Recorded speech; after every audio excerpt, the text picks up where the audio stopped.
Welcome to Everyday Economics, the podcast that helps you learn about the economic world happening around you every day. I'm your host, Chris Krug, CEO of the 501c3 nonprofit, nonpartisan Franklin News Foundation. Everyday Economics, a production of America's Talking Network. You can subscribe to all of our podcasts at americastalking.com. To support Everyday Economics, please make your tax-deductible charitable contribution by clicking the link in the show description. We are recording today's episode on Monday, March 4th. And join me, as always, my friend and partner, Dr. Orphe Divounguy, PhD economist. Dr. O, let's hop right into it. PCE numbers came out, the Personal Consumption Expenditures Price Index. And these numbers didn't come in exactly as we had thought. Perhaps not exactly as many prognosticators thought they might have. So could you give us an update on what's going on with PCE and let's talk about why that matters?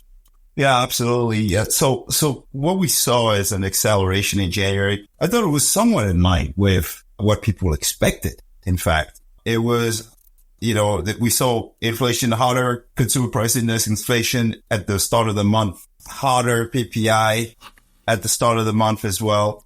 And so people started to expect PCE to accelerate, which is exactly what happened. Now, of course, before we got into the month of January, most people expected inflation to continue to cool, and we expected further disinflation. Instead, we saw this acceleration in January of all the official inflation measures. We see it also remember, housing is the largest household expenditure. And right. So an uptick in housing prices and rent growth will tend to play a huge role in where prices end up.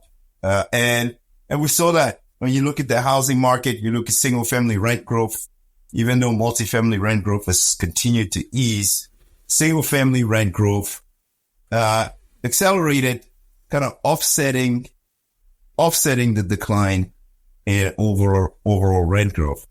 So, I mean, just to level set this for the benefit of the audience that maybe is not so sophisticated around terminology, the PCE index, and I'm pulling this right off of the BEA.gov site. The PCE price index, which is released each month in the Personal Income and Outlays report, it specifically reflects the changes in the price of goods and services purchased by consumers in the U.S. The quarterly and annual data are included in what the BEA releases as our, national GDP. So, what are you seeing specifically? I mean, it just kind of, down at the ground level with regard to prices and what's, is there anything in particular that's sticking out, besides housing? Totally. Well, I want to say housing is probably the most important thing in there. You saw housing increasing 0.5% in January, up from 0.4% in December. People are worried about that. But the price for services, also increasing, right? We know that the service sector has been somewhat stubborn, in terms of, you look at, manufacturing orders still declining and in contraction territory. You look at the services sector still expanding. Now, of course, the latest data, that I'm looking at right now is showing that, it's slowing, but still in expansion territory. And you have major labor shortages in the healthcare industry, for example, that are part of the reason why we're still seeing strong wage growth in some of these sectors, but also strong price growth in the services sector. So that's kind of why, you look at hotels and accommodations still somewhat strong. People are still traveling. And so that's, you see the consumer still spending. And so that's showing up in the numbers.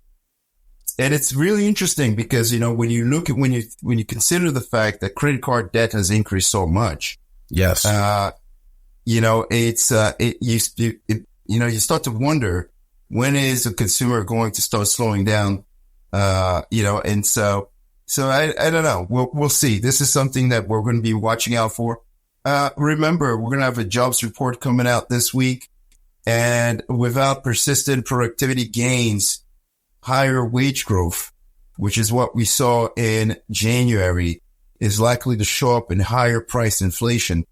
Wage growth is at about went up from 4.3% year over year to 4.5% year over year in January. That kind of acceleration is not sustainable if we're going to, especially if we're trying to tame inflation, bring it down to a 2% annual growth. Yeah. Well, I'll tell you what, I mean, this is a vast subject, and you and I are going to continue to monitor this, but why don't we bring this one to an end quickly and come back to this later. I mean, we'll get our next report for January at the end of March. So, this is a topic that we're going to be spending a lot of time with, and we're going to be focused on, absolutely in the near-term future. So thanks again, Dr. Orphe. For Orphe Divounguy, this has been Chris Krug. Subscribe to Everyday Economics and dozens of other high-quality podcasts at americastalking.com.